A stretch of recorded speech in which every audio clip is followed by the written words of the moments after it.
Hey everybody.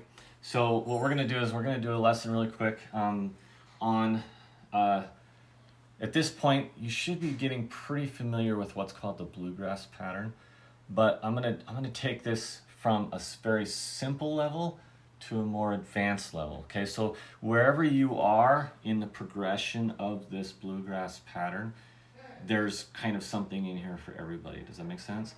So wherever you are, start at the simple and kind of start working your way up into the more advanced and kind of see if you can get yourself up to where you can play the harder versions of this, okay?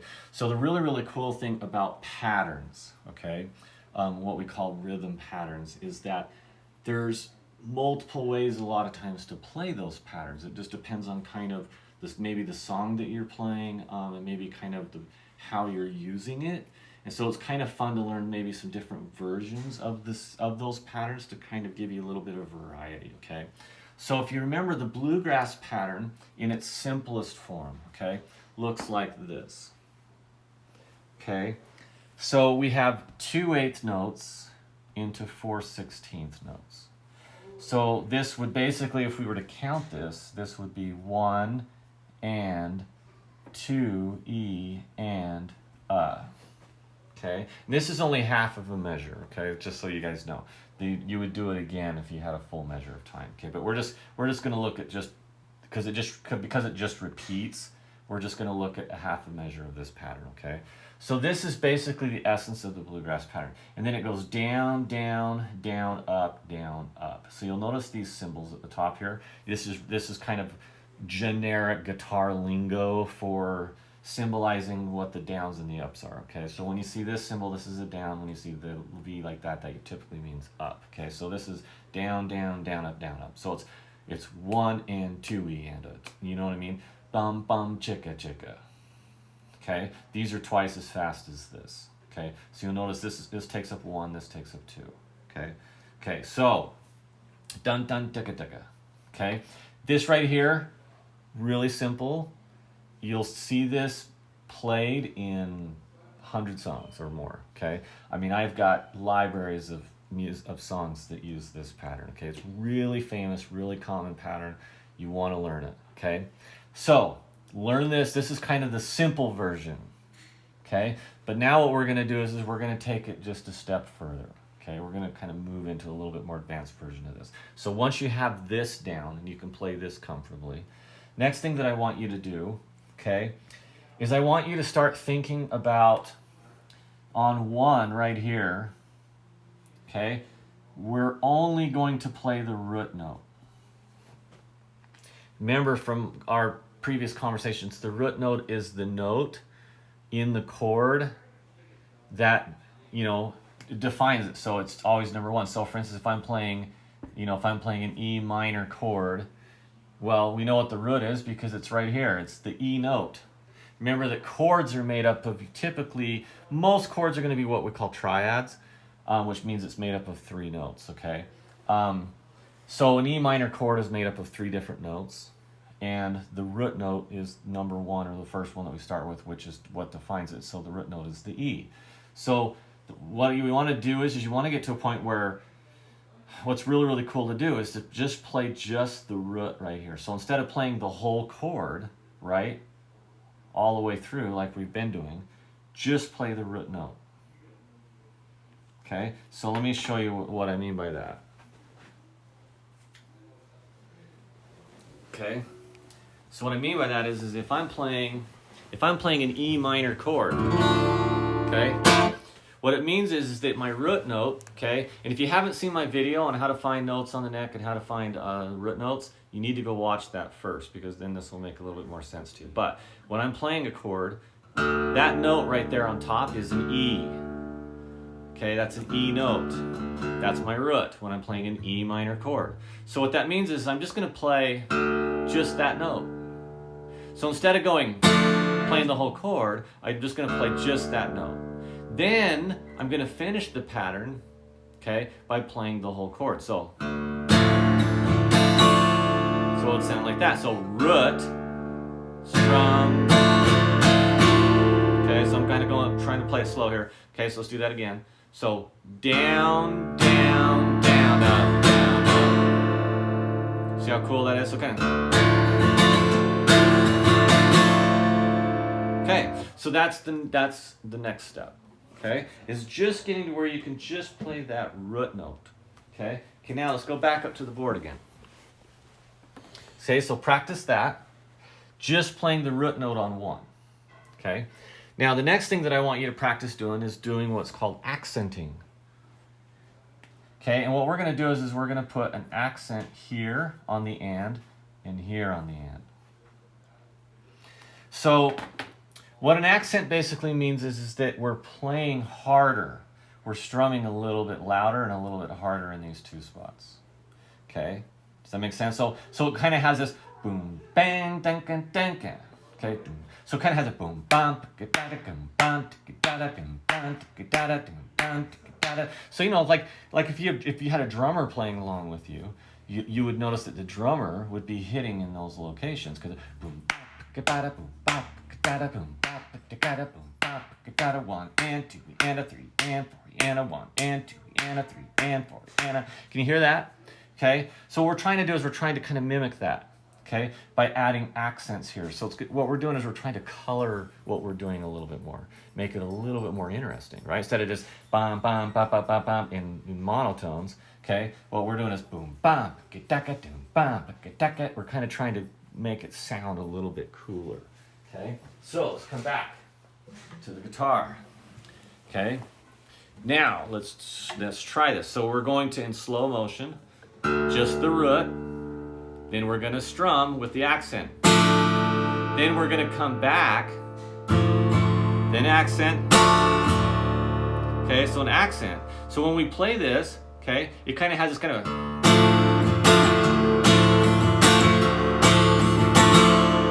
See what I'm saying? So it's really, really cool.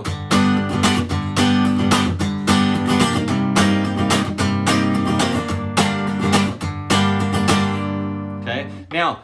Sometimes when I'm practicing rhythms, what I'll do is I'll play what's called chickas. And what a chicka is when you kind of just stitch your fingers on the strings and you just play strings without all the notes. Okay, that way you can hear what you're doing more from a rhythmic standpoint without having all of the noise of the notes in there. Does that make sense?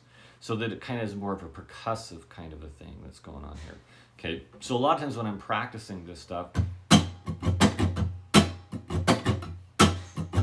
I'll practice using chickas, because then that way I can really fine tune kind of what I'm looking for and what I'm listening for. Does that make sense? To get the sound that I'm looking for. And then that way when I add the chord in, okay,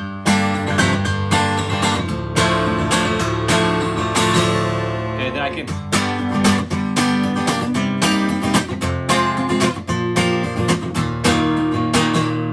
That way when I'm playing the chord and I bring it all the noise in, okay, it sounds really, really good because I've kind of fine-tuned the technique, if that makes sense.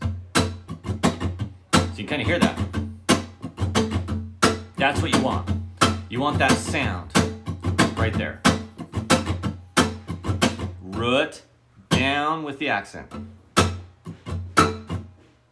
Root, accent, accent. 1 and 2 and a 3 and 4 and a 1 and 2 and a 3 and 4 and a. Okay, got it? Okay, so practice that till you get that down. Okay, like crazy. Okay, now let's go to the board. We're gonna add another level. Okay, see how cool this is? See what you can do with these patterns? It's crazy cool. Okay, so now we're gonna take this. We're gonna add another level to this, okay? So basically what we're gonna do, okay, we're going to add an open into what's called a hammer-on right here, okay?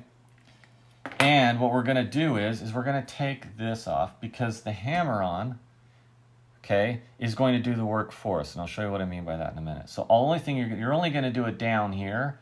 And you're not gonna strum. In other words, you're not gonna use the pick to get this note on the end. You're gonna use the hammer-on to get the note on the end. Okay, so it goes from an open to a hammer-on the and on the tail end of these 16th notes. okay? So you're not playing the up here anymore. Still have the accents, but you have an open to your hammer on. Okay? Okay, so now let's go back to the guitar and I'll show you what I mean by that.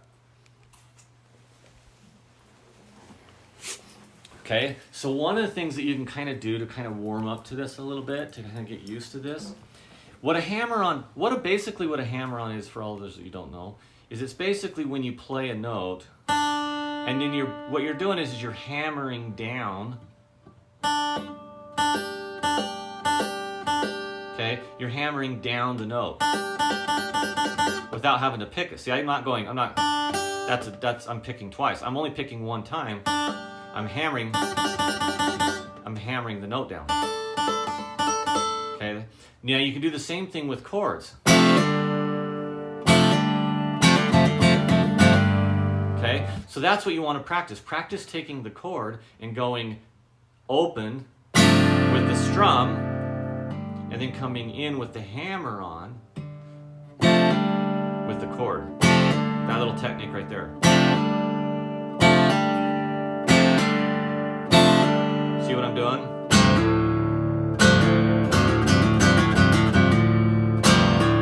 Open to the hammer on. See that? Okay. When you get good at that, then basically what you're going to do is now you're going to put it on the tail end of that bluegrass pattern. So what we're doing is we're going root, accent, and then open into the hammer on. So when we put it together, see that?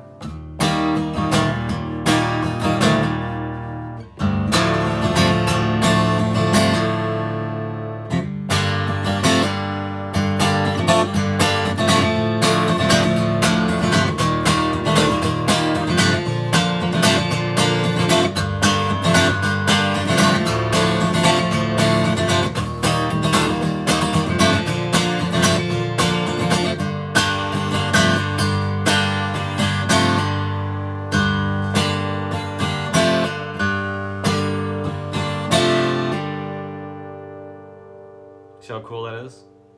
Okay, so then that's how you get like some of those really cool like Johnny Cash songs and some of that stuff that you hear on the radio. They're getting that really cool sound like that, and that's how they're doing it.